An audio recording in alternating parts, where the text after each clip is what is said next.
What's up, everybody? Hey, Tom Laird here, host of the Advice from a Call Center Geek podcast and founder of Expedia. For exceptional contact center outsourcing, trust Expedia. We're fully AI driven, as all of you know, and can handle voice, email, chat, and all of your digital channels. Our 600-seat USA contact center is expert in healthcare, financial services, insurance, tech support, retail, and more. Experts on the NICE CX1 platform, we ensure seamless customer experiences.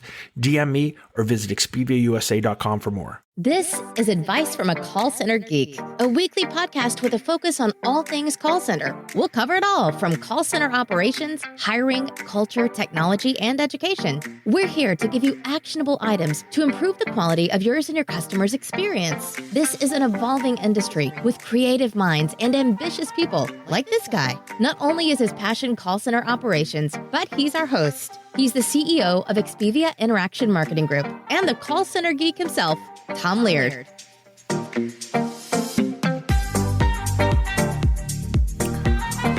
Welcome back, everybody, to another episode of Advice from a Call Center Geek, the call center contact center podcast. We try to give you some actionable insights into your overall operation, try to give you some actionable takeaways to make sure that your customer experience just improves. This is a podcast episode that I've been wanting to do for a little bit now since we've been starting up Auto. It's been, I think, frustrating for all of us. Frustrating is not the right word, but just I think all of us are going through AI overload, right? I mean, I post a ton of stuff on AI. Everything you see on LinkedIn in the CX space is all about AI. So every couple episodes, I'm trying to kind of get back to my roots and talk about things that are, maybe they're AI related, but they're not solely just talking about the different aspects of AI and large language models and chatbots and all that stuff. So as most of you guys know, we have a startup called Auto QA, which funny is an AI infused with large language models kind of startup that we've been able to fully automate contact center scoring. So I don't say fully take away QA, because there's a huge process with QA, but the actual scoring of calls, we've been able to fully automate. And so I don't really want to talk about that today, as I've spoken about that a ton, but I want to talk to you guys about building out the best QA form. So even if you're not ready to automate your scoring, but you want to kind of maybe revamp the QA form that you have, or take another look at is what we're measuring, is it making sense?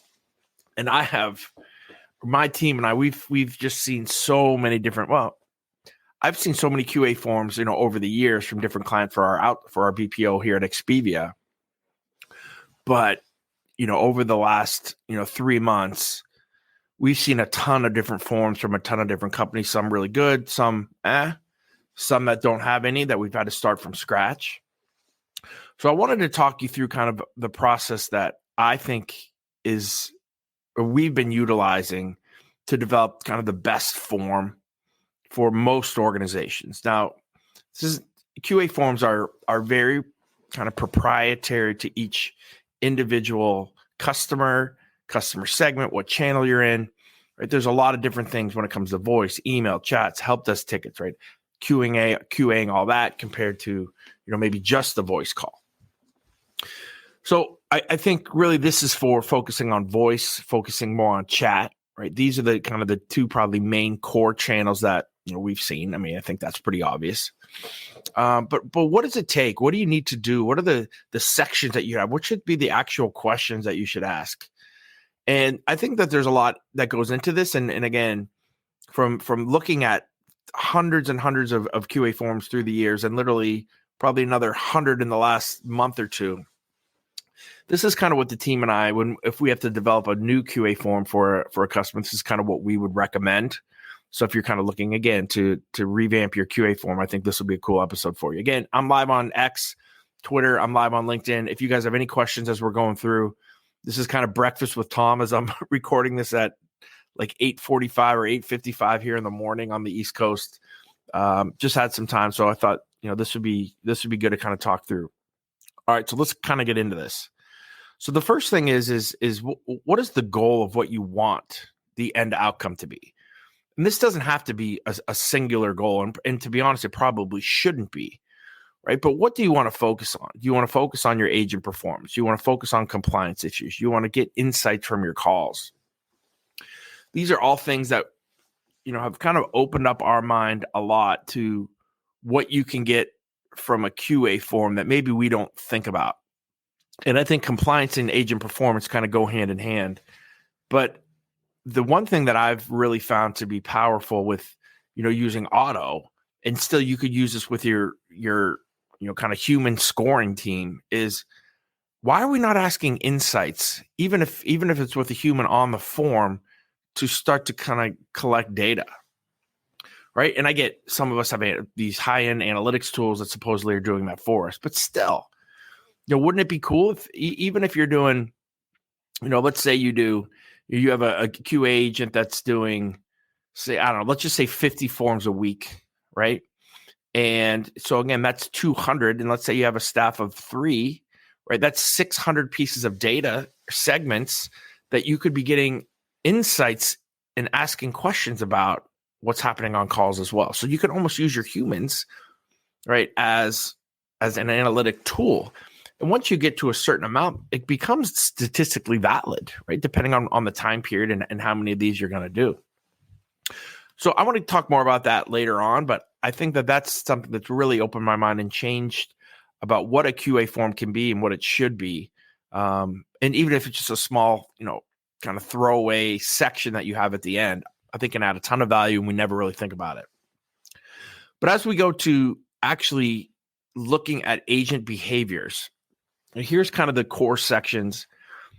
I'm a huge believer that less is more. When I see huge QA forms, a lot of the questions are kind of redundant, right? They're asking the same thing in different angles. And it can be kind of confusing, I think, for AI when we're doing it. It can be confusing with a human to kind of really get to the core. And a lot of times this happens because a lot of people have an insight into the QA form, whether that's different people in your organization or more. What normally happens is, as somebody takes over QA or takes as a call center manager, they add their 2 cents to the form. And it's kind of like an IVR, right? You get this monstrosity form in. So, I think it is good every once in a while, every couple of years, to kind of like almost rip it down to its core and start to build it back up. And when you do that, I think that this is kind of how it should look, right? We're always going to have, and again, a lot of this isn't rocket science. So, but I think that there are some insights maybe that are like, oh, that makes sense, right? Hopefully that just gets you to kind of think that way.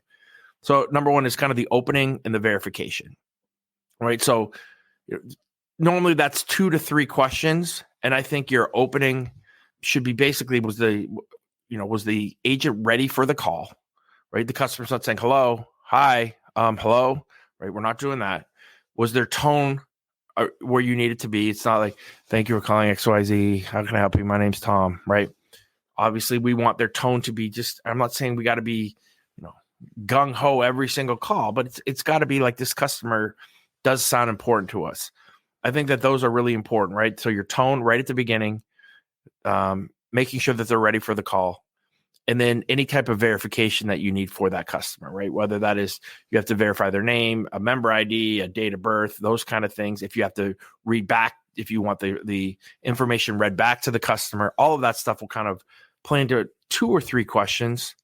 I think is really all you need there to really kind of get through verifying the customer and then making sure that we're starting the call off on a proper tone. I think that's a really important thing to score. And then the next thing that I think we'd look at is kind of having an etiquette, a phone etiquette kind of section. And with these, I kind of have 5 main questions that we like to ask that I think cover the vast majority of, what a customer kind of would want and kind of just the behavior of the agent. So number 1 is, did they show any type of empathy, right? Is it just a blatant, oh, I'm really sorry to hear that, right? Or do they actually take the time to like listen to the customer and legitimately show empathy? Again, I know this is not an AI episode, but I think that's one of the main misconceptions, and one of the things that we've had to work on the most. Human beings are really good when they show genuine empathy. They're good at connecting with another human, And secondly, the scoring from a QA standpoint, it stands right out, right? Because the QA person can really tell that empathy. I struggle, right?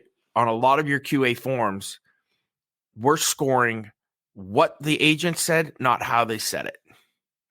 And I think that's a huge drawback because it's just been kind of lazy for everybody and it's easy. So again, we will score, and we see this scored with when we're calibrating calls and we're listening to how humans have scored this. If an agent does say, and I know you guys have heard me say this, but I'm really sorry to hear that, right? Gives that fake empathy.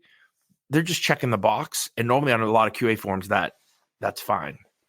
I think you should go deeper than that. Again, you guys have heard me talk about it on our auto platform. That's one of my favorite prompts, right? Because we're not looking for keywords like analytics. We are looking for anywhere in the transcript where the customer had a pain point. They had some type of stress level that went up. They had an issue with a product. And did the agent actually say something that either raised the sentiment of the interaction, made the customer laugh, made the outcome of that small 10-second interaction after the agent talked, did it make the call a little bit better? And humans can pick that up, but I think it's really difficult to do over time. But that's something that AI, if you prompt for it, it can do a really good job with that too. So empathy, and I think true empathy are really important. Call control is another question that I would always ask that I think is very important.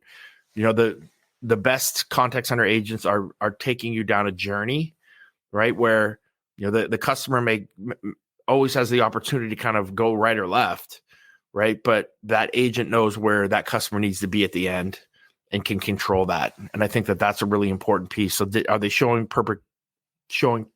really good call control without kind of being demanding of and being assertive? But, the really good customer service agents can do that. The third is just kind of the blanket, did they use proper verbiage, tone, professionalism? And this is different for everybody because I think this is a culture question, right? So if you're at a bank, you have to be prim and proper, right? Yes, sir. No, sir. Those kind of words. But if you're working for maybe a skateboard shop, it's what's up, man? Like, oh, dude, listen, right? Like, did the agent match the culture of not only the agent but your brand as well? I think that's really important.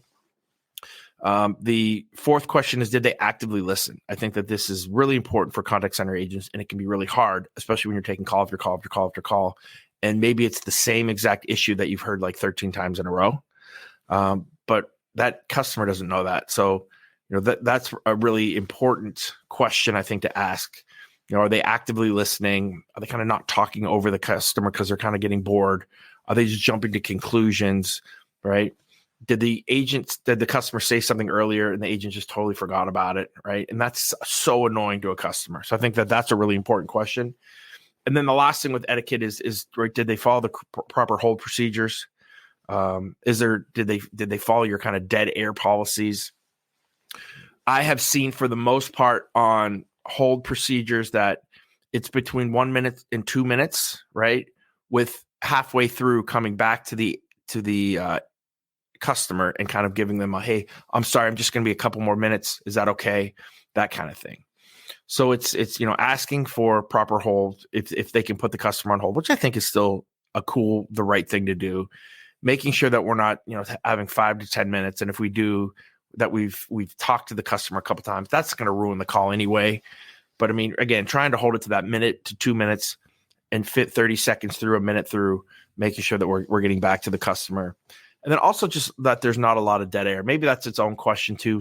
A lot of times we see them just kind of jammed together, right? But if the agent is working on a screen and there's like that 30 seconds of all you hear is maybe typing right. And again, that can be difficult. Really good customer service agents are good at it. The really bad ones make it seem fake. Like, how's your day today, sir? Like, right.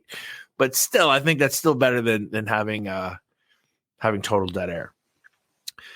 All right. So we kind of have an opening. We kind of have that etiquette, which is the core of kind of, I think, everybody's QA form. And then kind of the third section is like, what is proprietary to you, right?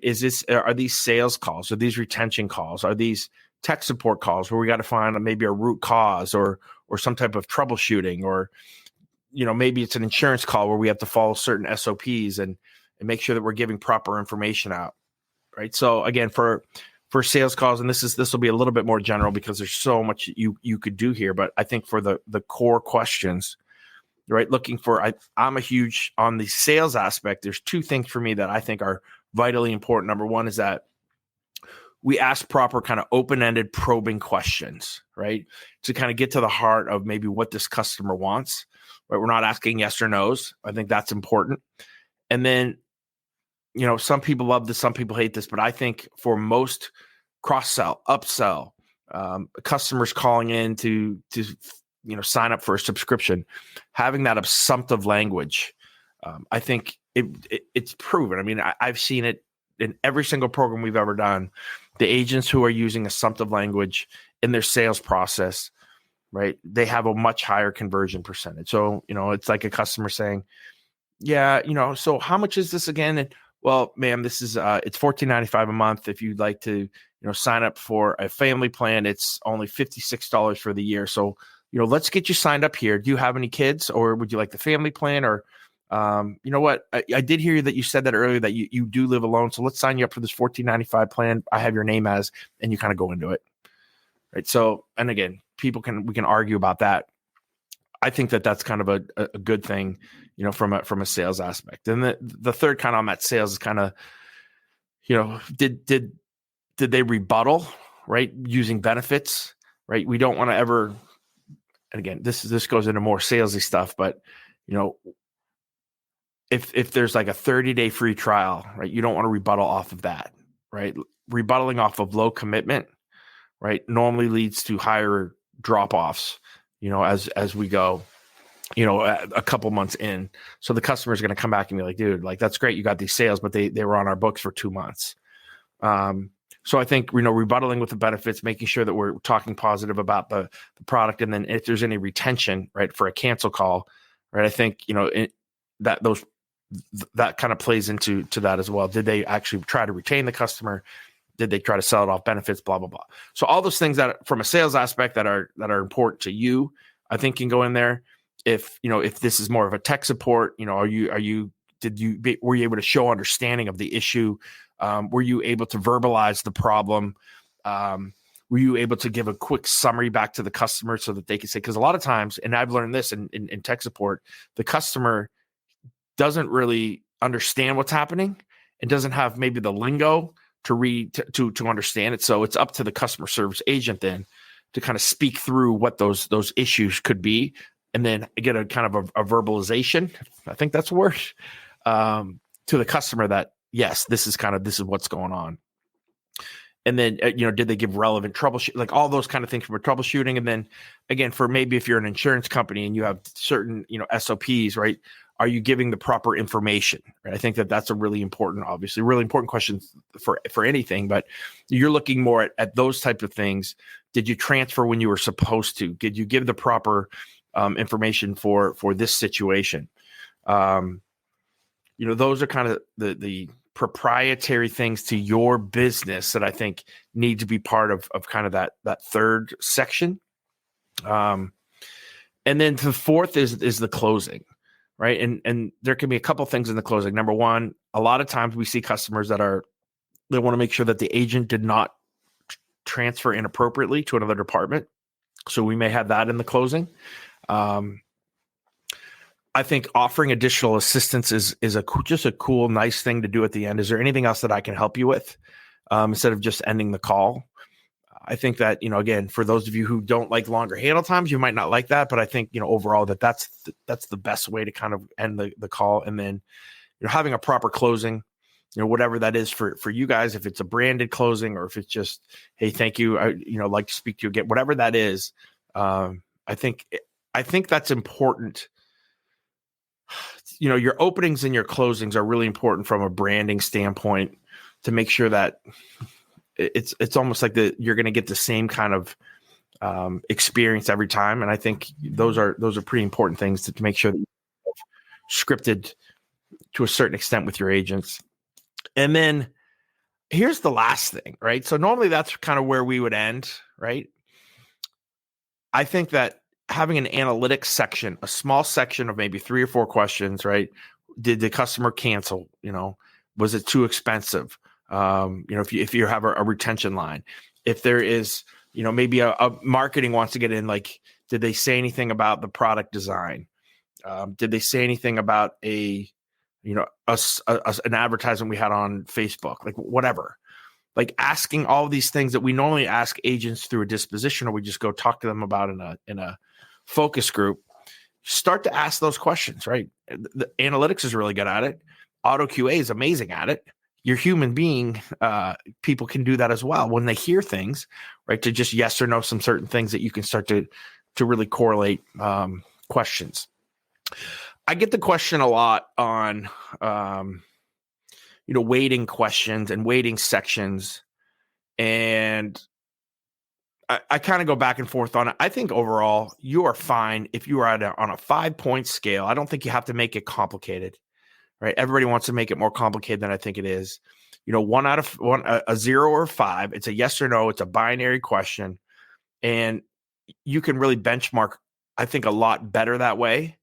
When you start to weigh sections and you weigh questions as more important, and again, there's some really good use cases for that, especially I think in financial services from disclosures and those kind of things. I think that's important, but I think you can get confused, when you see different scores based on different sections of weighting. So again, I'm just a big 0 out of 5, whole way through kind of thing. I think that that gives you kind of the easiest way. Now, I would, instead of weighing calls and weighing sections, I would prefer you to do auto fails, right? So again, if a specific disclosure wasn't read, and that would be kind of in your third, that sales kind of area, those type of things, if they didn't verify appropriately, and they get a 0 for the call, or that section then gets a full 0, which then makes them, the highest they can get is a 50, which still is an auto fail, whatever that is. I would prefer to do that than to, just to kind of go through and weigh every single section. But auto fails, I think, are important.